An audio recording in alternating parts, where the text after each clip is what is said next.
नमस्कार दोस्तों। आज है 7 अप्रैल। तैयार हो जाइए आज के सबसे महत्वपूर्ण करंट अफेयर्स जानने के लिए। तो चलिए शुरू करते हैं। पहला सवाल, विकास और शांति के लिए अंतर्राष्ट्रीय खेल दिवस कब मनाया जाता है? सही उत्तर होगा ऑप्शन सी, 6 अप्रैल। इस दिन को यूनाइटेड नेशंस संयुक्त राष्ट्र द्वारा मान्यता दी गई है। इसका मुख्य उद्देश्य खेलों के माध्यम से शांति, समानता, टीम वर्क और सामाजिक विकास को बढ़ावा देना है। ये दिन 1896 में पहले आधुनिक ओलंपिक खेलों की शुरुआत की याद में भी महत्वपूर्ण माना जाता है। दूसरा सवाल, हाल ही में न्याय सेतु एआई चैटबॉट किसने लॉन्च किया है? सही उत्तर होगा न्याय विभाग, ऑप्शन सी। न्याय सेतु एआई चैटबॉट का उद्देश्य आम लोगों को कानूनी जानकारी और न्याय सेवाओं तक आसान पहुंच देना है। प्रश्न 3, क्यूडेंगा वैक्सीन जो हाल ही में चर्चा में थी, किस बीमारी से संबंधित है? सही उत्तर होगा ऑप्शन डी, डेंगू। क्यूडेंगा एक डेंगू वैक्सीन है जिसे डेंगू संक्रमण से बचाव के लिए विकसित किया गया है। डेंगू एक मच्छर जनित वायरल बीमारी है जो एडीज इजिप्टी मच्छर से फैलती है।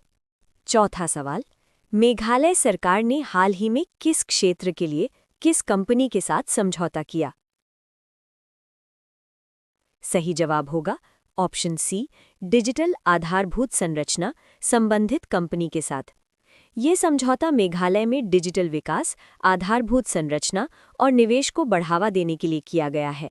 ऐसे समझौते राज्य में रोजगार, तकनीकी विकास और कनेक्टिविटी बढ़ाने में सहायक होते हैं। प्रश्न 5, हाल ही में लगभग एक सदी बाद काले हिरणों यानी ब्लैक बक्स की वापसी किस राज्य में दर्ज की गई है?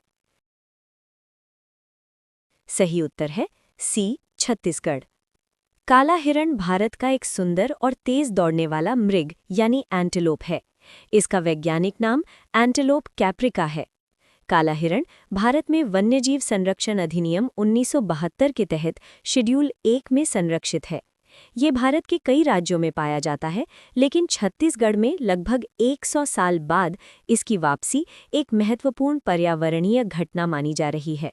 प्रश्न 6, हाल ही में 47 वर्ष पूरे करने वाला बीआरओ का कौन सा प्रोजेक्ट भारत के सीमावर्ती इंफ्रास्ट्रक्चर को मजबूत करने के लिए चर्चा में रहा? सी, प्रोजेक्ट चेतक। बीआरओ का पूरा नाम बॉर्डर रोड्स ऑर्गेनाइजेशन है। प्रोजेक्ट चेतक की स्थापना 1978 में हुई थी।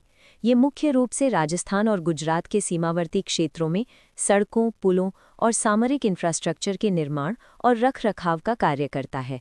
इस प्रोजेक्ट ने भारत-पाकिस्तान सीमा के पास कनेक्टिविटी और सैन्य लॉजिस्टिक्स को मजबूत करने में महत्वपूर्ण भूमिका निभाई है। 7वां सवाल, हाल ही में किस क्रिकेटर ने अंतर्राष्ट्रीय क्रिकेट से संन्यास लेने की घोषणा की है? सही उत्तर है सी, रेसी वैन डे डुसेन। रेसी वैन डे डुसेन दक्षिण अफ्रीका के बल्लेबाज हैं। वे अपनी स्थिर बल्लेबाजी और मिडिल ऑर्डर में महत्वपूर्ण भूमिका के लिए जाने जाते हैं। उन्होंने दक्षिण अफ्रीका के लिए ओडीआई, T20I और टेस्ट फॉर्मेट में योगदान दिया। प्रश्न 8, हाल ही में भारतीय नौसेना ने किस स्टेल्थ फ्रिगेट को विशाखापत्तनम स्थित नौसेना डॉकयार्ड में शामिल किया है? सही उत्तर है सी, आईएनएस तारागिरी। आईएनएस तारागिरी भारतीय नौसेना का एक स्टेल्थ फ्रिगेट है। इसे विशाखापत्तनम स्थित नौसेना डॉकयार्ड में शामिल किया गया। ये युद्धपोत भारतीय नौसेना की समुद्री सुरक्षा, निगरानी क्षमता और रक्षा शक्ति को और मजबूत करेगा। स्टेल्थ तकनीक के कारण ऐसे युद्धपोत दुश्मन के राडार से बचने में अधिक सक्षम होते हैं। ऐसे ही हर दिन अपडेटेड करंट अफेयर के लिए चैनल को सब्सक्राइब जरूर करें। मिलते हैं अगले वीडियो में।